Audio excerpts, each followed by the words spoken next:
बिस्मिल्लाहिर्रहमानिर्रहीम। अस्सलाम वालेकुम स्टूडेंट्स। बच्चों, आज की वीडियो में हम डिस्कस करने जा रहे हैं पार्ट 1 की फिजिक्स का एक बड़ा ही आप कह लें कि ट्रिकी, बड़ा ही कॉन्सेप्चुअल और बड़ा ही एक कॉम्प्लेक्स टॉपिक जिसका नाम है अनसर्टेनिटी। लास्ट लेक्चर में हमने एरर्स को डिस्कस किया था। एरर क्या होता है, एरर की टाइप्स कौन कौन सी हैं, एरर किन वजूहात की वजह से अक्कर होता है और एरर को हम रिड्यूस कैसे कर सकते हैं, ये सारी की सारी चीजें हम लास्ट लेक्चर में सीख चुके हुए हैं।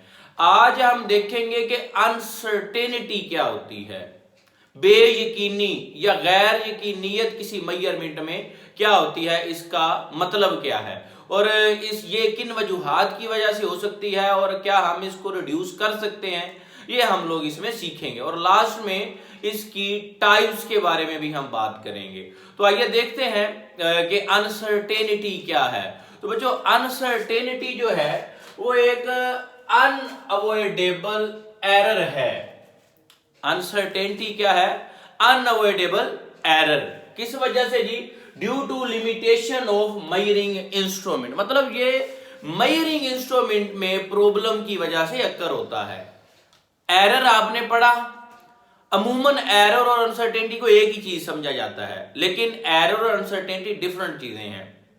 एरर आप जानते हैं कि इंसानी ह्यूमन एरर की वजह से होता है, भले वो सिस्टमैटिक हो, सिस्टम भी तो इंसान ने बनाया होता है, भले वो पर्सनल हो, भले वो रैंडम हो, वो सारे इंसान की वजह से, ह्यूमन की वजह से होते हैं। लेकिन अनसर्टेनिटी एक डिफरेंट चीज है बच्चों, ये लिमिटेशन ऑफ इंस्ट्रूमेंट। इस वर्ड को याद रखिएगा कि ये लिमिटेशन की वजह से होता है।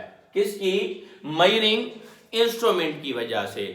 आइए जरा इसको एक एग्जांपल से डिस्कस करते हैं। मिसाल के तौर पे हमारे पास ये एक ग्लास स्लैब है, इसकी लेंथ देखते हैं, इसकी लंबाई को मालूम करते हैं इस स्केल की मदद से। तो मैं अगर इस स्केल की मदद से इसकी रीडिंग मेजर करता हूं तो मेरे पास आती है ये तकरीबन बच्चों 7.5 सेंटीमीटर। कितनी आती है? 7.5 सेंटीमीटर। अब मैं यहां पे क्या करता हूं कि अब ये स्केल को, ये आप जानते हैं कि बिल्कुल छोटी छोटी रीडिंग है, मैं इसको जूम करके यहां पे ड्रा कर देता हूं। अब 7 और 8 जो है इसको मैंने यहां पे जूम करके ड्रा कर लिया है और ये सेंटीमीटर में है। बाकी आपकी रीडिंग वैसे ही चलती रहेगी पूरा स्केल, और पीछे जो है 0 से लेके ऑनवर्ड सिर्फ 7 से 8 वाला पोर्शन लिया है। अब इसकी लंबाई कितनी आई भला? यहां पे हम मेजर करते हैं तो 7.5 ये पोर्शन जो है आपके पास आया 7.5 सेंटीमीटर। बच्चों, जब मैं इसको मेजर कर रहा था तो बेसिकली ये 7.5 पे नहीं था, ये इसकी जो वैल्यू थी वो 7. आप क्या लेंगे 4 और 5 के दरमियान में करके थी। ये 4 है आपके पास इसकी वैल्यू और ये क्या है 5। अब जो आप यहां पे इसको क्या लेंगे, मैंने तो डायरेक्ट अपने हिसाब से कह दिया कि 7.5 है। आप क्या इससे कंफ्यूज हुए हैं कि क्या हम, अब आपसे अगर मैं ये सवाल करूं कि एक रीडिंग आए, अब ये देखे सेंटीमीटर है, अब इसके दरमियान ये 0.1 सेंटीमीटर है, इन दोनों के दरमियान जो दो डिजिट्स के दरमियान की डिस्टेंस है वो 0.1 सेंटीमीटर है। तो जो 4 और 5 के दरमियान वैल्यू आ रही है, तो इसको हम क्या लेंगे? आया कि हम 4 लेंगे या हम 5 लेंगे? ये एक आप कह लेंगे गुत्थी है जो हमने सुलझानी है आज के लेक्चर में, और यही अनसर्टेनिटी है, यही गैर यकीनियत है, यही बेयकीनी है किसी भी मेजरमेंट में। बाज बंदा जो है, कोई अगर देखता है तो वो उसको कहता है ये 4 और 5 के दरमियान में है तो 4 ले लेते हैं, कुछ कहते हैं कि ये 5 ले लेते हैं। तो हम यहाँ पे आप कह लें कि कंफ्यूज हैं, हम एक बेयकीनी की हालत में है, अनसर्टेनिटी की कैफियत में है कि हम इसका क्या करें। तो बच्चों, क्या करेंगे आप लोग? क्या ये आप लोगों की गलती है? बिल्कुल भी नहीं, ये तो इंस्ट्रूमेंट है। अब ये जो स्केल है इसके ऊपर सेंटीमीटर में रीडिंग दी हुई है और 2 सेंटीमीटर के जो आप कह लें कि दरमियान में छोटी छोटी जो रीडिंग थी वो मिलीमीटर में दी हुई है, तो ये तो इससे छोटी रीडिंग है ही नहीं।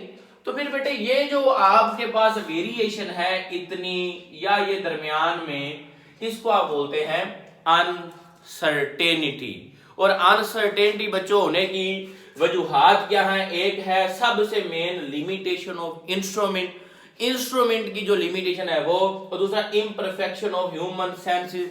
इंसान जब इंस्ट्रूमेंट बनाता है तो अपनी सेंसेस को इस्तेमाल करता है, उसमें इम्परफेक्शन की वजह से भी अनसर्टेनिटी आ सकती है। और variation in natural process, natural process जो है उसमें भी आप कह लें कि वेरिएशन में आप जानते हैं कि मौसम की वजह से चीज़ों की लेंथ चेंज होती हैं, चीज़ों के मैस चेंज होते हैं, तो आपके पास वेरिएशन आ सकती है। तो बेटे ये थी अनसर्टेनिटी, और ये due to the limitation in the instrument है। अच्छा, इसकी टाइप्स की अगर बात करें तो दो टाइप्स हैं इसकी, मैं जस्ट अभी इनके नाम लिखता हूं।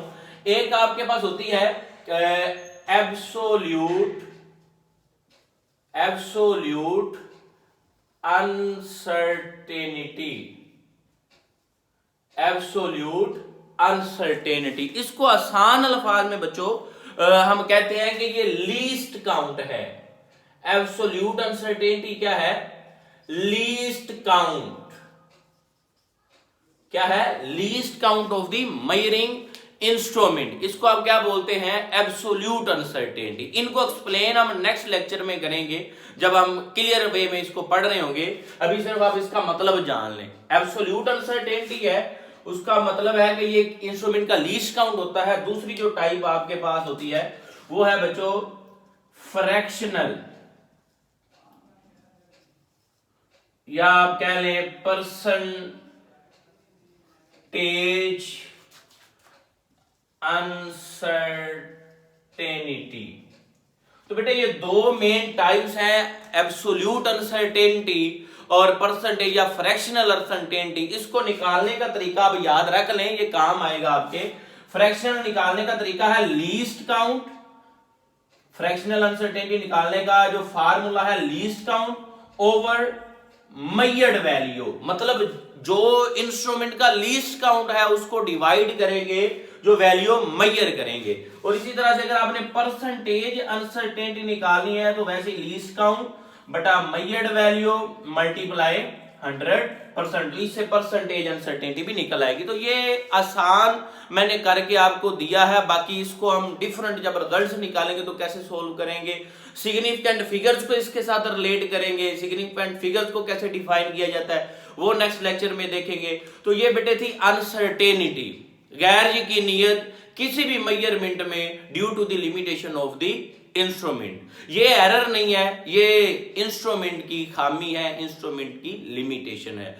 दो टाइप्स, एक आपने कह दिया एब्सोल्यूट जिसको लीस्ट काउंट भी कहते हैं, दूसरा फ्रैक्शनल या परसेंटेज। फ्रैक्शनल निकालने का तरीका क्या है? लीस्ट काउंट बटा मेजर्ड वैल्यू। परसेंटेज निकालने का तरीका क्या है? Least count over measured value multiply 100%। तो बेटे ये शॉर्ट सा इंट्रोडक्शन है अनसर्टेनिटी का। नेक्स्ट लेक्चर में मिलते हैं, तब तक के लिए अल्लाह हाफिज।